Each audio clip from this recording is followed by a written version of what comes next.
Vamos falar agora do caso Robinho. Ministério Público Federal diz que Robinho pode cumprir a pena no Brasil. Ex-jogador da seleção brasileira foi condenado por estupro na Itália a 9 anos de cadeia. Quem tem os detalhes é Josiane Ricardo. Boa noite a você, Josi. Boa noite, Henrique. Boa noite a todos que acompanham o Cidade. Pois é, esse já é um processo que dura bastante tempo, desde 2013, que quando aconteceu esse crime, o Robinho foi acusado por participar aí de um estupro coletivo, junto com mais 5 pessoas. E agora o Ministério Público Federal se manifestou, disse para o Superior Tribunal de Justiça que concorda com a transferência da pena de prisão do Robinho aqui para o Brasil. E para entender melhor esse assunto, Henrique, eu estou aqui com a advogada especialista em Direito Internacional, a doutora Blenda Lara, e ela vai explicar para a gente agora o que pode acontecer com o Robinho a partir dessa manifestação aí do Ministério Público. Bem, esse caso é um caso lamentável de pessoas que cometem crime no estrangeiro e que acreditam que vão ficar impunes. Antigamente era mais fácil, pelas dificuldades de comunicação, distância, as pessoas cometiam crimes e conseguiam evadir. Mas hoje nós temos uma modificação desse sistema de cooperação.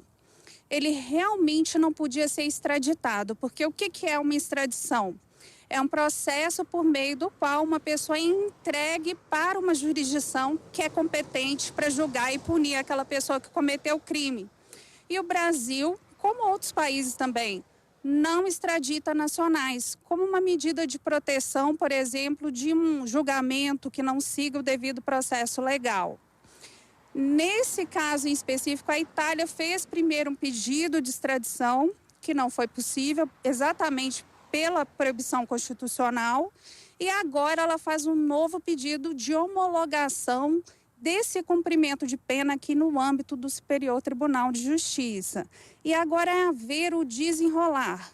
Já existe parecer favorável, como você mesma disse, do Ministério Público Federal, do Ministério da Justiça, e a única questão que possa assistir o Robinho é que a legislação que permite esse cumprimento aqui no Brasil, ela entrou em vigor depois dos fatos.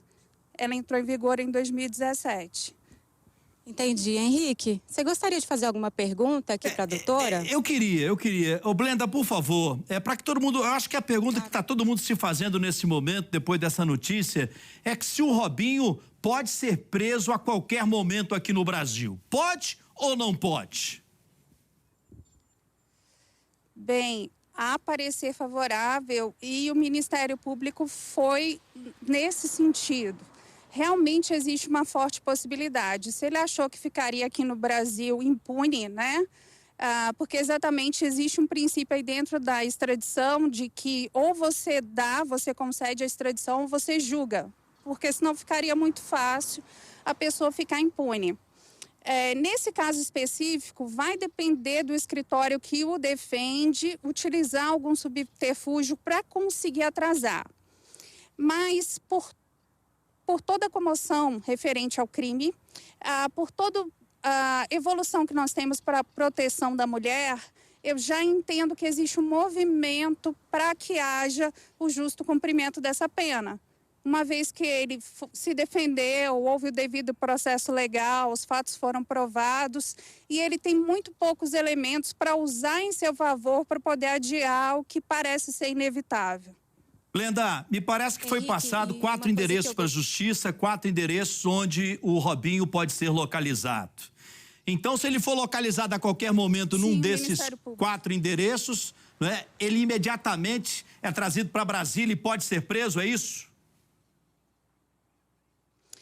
Na verdade, tem que ter o posicionamento da ministra em relação ao caso. Ela levantou na decisão que a Corte Especial ainda não havia decidido, assentado algo a respeito da matéria, mas que o processamento de questões nesse nível é legal, é permitido. De uma certa forma, o caso ele abre um precedente. Então, nós temos de ver como vai se comportar o STJ nesse sentido. Pois não, Josi? O que eu estava falando, Henrique, era o seguinte: antes de entrar ao vivo com você, eu estava conversando aqui com a doutora e ela relacionou o caso do jogador Daniel Alves com esse do Robinho. Eu queria só que ela explicasse qual a diferença dos dois casos. Por que Daniel Alves está preso e por que Robinho ainda conseguiu vir para o Brasil e ainda está nesse processo aí há 9 anos, que inclusive não cabe mais recurso, doutora? Porque a justiça, nesse caso da Espanha, foi mais rápida e vendo a possibilidade dele sair digamos que a situação se repetir, agiu antes. Então, de uma certa forma, eu acredito que o Robinho foi mais bem orientado aí pelos advogados que o estavam acompanhando. É isso, Henrique. Mais alguma pergunta? Volto com você. Eu só mais uma questão, é de curiosidade, porque nas redes sociais só se fala isso, né? Outra questão, Blenda, é que como houve uma repercussão muito grande dessa notícia durante todo o dia de hoje, se nesse momento o Robinho estiver pegando um jatinho, né, e saindo do Brasil para algum lugar, ele é considerado foragido da justiça ou não? Sim. Sim, e não é uma saída inteligente, porque, na verdade, ele não vai ter a mesma proteção da lei de que ele não vai ser extraditado em um outro país. Eu acredito que ele tem muito poucos elementos de defesa de agora em diante. Pela sua experiência, Blenda, é claro que a senhora lembrou bem, né? Tem que ver qual é o posicionamento do escritório que atende ao Robinho. Pela sua experiência, a senhora acha muito difícil que o Robinho escape dessa, ou seja, que ele vá realmente cumprir pena aqui no Brasil? Não digo os 9 anos ditos lá na Itália, mas alguma pena de prisão realmente aqui no Brasil? A senhora acredita nisso? Acredito que sim, porque até mesmo antes de começar a reportagem a gente comentava que eles são pessoas públicas, eles representam o Brasil lá fora. E de uma certa forma isso diz muito sobre como o Brasil trata as mulheres e o que nós estamos exportando de cultura também para o exterior. São péssimos exemplos e que vem nesse sentido mesmo de a gente conseguir trabalhar mais pela proteção da mulher, independente da nacionalidade. Blenda, um abraço à senhora, muito obrigado pela sua participação, pelos esclarecimentos. O Brasil inteiro ligado nessa informação de saber o que vai acontecer com o Robinho a partir de agora. Josi, um abraço a você, muito obrigado pela participação.